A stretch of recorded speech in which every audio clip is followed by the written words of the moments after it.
साल 1949 United state America के associated press में एक खबर छपती है और खबर का टाइटल था हार्वर्ड टायरो फाइंड्स कॉमेट, यानी हार्वर्ड यूनिवर्सिटी में आए हुए एक नए विद्यार्थी ने एक कॉमेट की खोज की।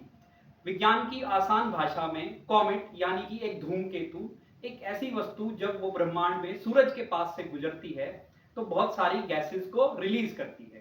लेकिन जिस कॉमेट की खोज हुई थी वो कॉमेट 60,000 साल में एक बार देखा जा सकता था, इतना बड़ा उसका ऑर्बिट था। इसकी खोज करने वाले टायरो यानी इस जो नया विद्यार्थी था अपने दो साथियों के साथ मिलके इसके बारे में पूरे अमेरिका में और पूरी दुनिया में उस समय डंका बजा। इस टायरो यानी इस विद्यार्थी के बारे में ये बोला जाता था फॉर्चून फेवर्ड प्रिपेयर्ड माइंड, और साथ ही बोला जाता था father of modern astronomy in India. अभी आप समझ ही गए होंगे कि ये टायरो और कहीं से नहीं बल्कि भारत से थे, और भारत में मूलतः केरला में मालाबार। 10 अगस्त 1927 को जन्मे इस बच्चे को अपने पिता के साथ ऑब्जर्वेटरी देखना बहुत पसंद था। अपनी एमएससी की पढ़ाई हैदराबाद से 1948 में करने के बाद जब ये अपना सामान इंग्लैंड जाने के लिए पैक कर रहे थे तब इनको एक न्यूज की कटिंग मिलती है। उस न्यूज की कटिंग में लिखा था कि हार्वर्ड यूनिवर्सिटी के दो फेमस एस्ट्रोनॉमर शापले एंड जॉन, ये दोनों हैदराबाद विजिट पर आए हुए हैं। जैसे प्यासा कुएं की तरफ भागता है ऐसे ही ये मॉडर्न टायरो, जिनका नाम था वैनी काकू वैनिजही बापू, ऐसा करके इनका नाम था, ये भागते हैं हैदराबाद और मिलते हैं जाकर के जिस होटल में रुके हुए थे शैपली से बात करते हैं और अपनी इच्छा जताते हैं हार्वर्ड में अपनी आगे की पढ़ाई एस्ट्रोनॉमी में करने के लिए। यहाँ भी जैसे हर अच्छा गुरु अपने अच्छे शिष्य को पहचान जाता है, शैपले इनकी काबिलियत को पहचानते हैं और 1949 में ये पहुंच जाते हैं हार्वर्ड यूनिवर्सिटी एस्ट्रोनॉमी में पढ़ाई करने के लिए।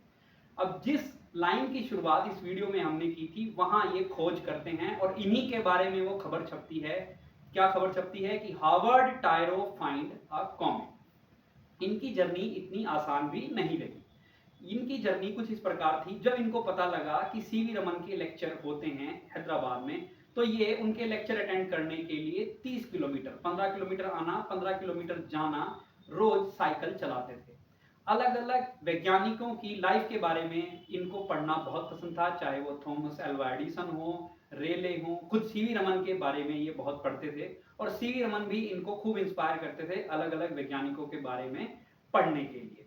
1952 में अपनी पढ़ाई खत्म करने के बाद ये भारत वापस लौट आते हैं। भारत वापस लौटने का मुख्य कारण था होमी जहांगीर भाभा से ये बहुत प्रभावित थे और उन्हीं को आदर्श मानकर ये भारत में आकर भारत के लिए कुछ करना चाहते थे। भारत आकर सबसे पहले 1952 में वाराणसी में जो उत्तर प्रदेश की स्टेट ऑब्जर्वेटरी थी उसको ये ज्वाइन कर लेते हैं। उसको ज्वाइन करने के बाद ये वहां के प्रशासन को समझाने में कामयाब हो जाते हैं कि इस ऑब्जर्वेटरी की जगह ये सही नहीं है भौगोलिक रूप से, इसको हमें नैनीताल में ले जाना चाहिए। और सरकार इनकी बात सुनती है और वो ऑब्जर्वेटरी फाइनली नैनीताल में चली जाती है। इनको जो एक मिशन दिया जाता है, और मिशन क्या था, मिशन ये था कि मेरे हाथ में कॉइन देख सकते हैं, इस कॉइन को अगर हमें 40 किलोमीटर दूर से देखना हो तो इस असंभव से सुनने वाले काम को या होने वाले काम को पॉसिबल करना था एक टेलीस्कोप की मदद से। और ये फाइनली एक ऐसा टेलीस्कोप बना लेते हैं जिसको हम 40 किलोमीटर की दूर से अगर हम इस कॉइन को देखना चाहें तो वो हम देख सकते हैं। आज वो टेलीस्कोप केरल के कवल्लूर एक नाम की जगह है वहां पर स्थापित है। जब ये उसकी एक तरीके से उसको बना लेते हैं और जब उसकी कमीशनिंग होनी होती है यानी कि उसको वर्किंग उसका स्टार्ट होना होता है तो खुद उस समय के भारत के प्रधानमंत्री राजीव गांधी वहां पहुंचते हैं। लेकिन उस समय एक अफसोस की बात ये थी कि जो काकू वैनिजही बापू, इनका उस समय निधन हो चुका था, ये उस समय मौजूद नहीं थे। इनके नाम पर दो ऑब्जर्वेटरियों का नाम रखा जाता है और साथ ही इनको सम्मानपूर्वक विदाई दी जाती है।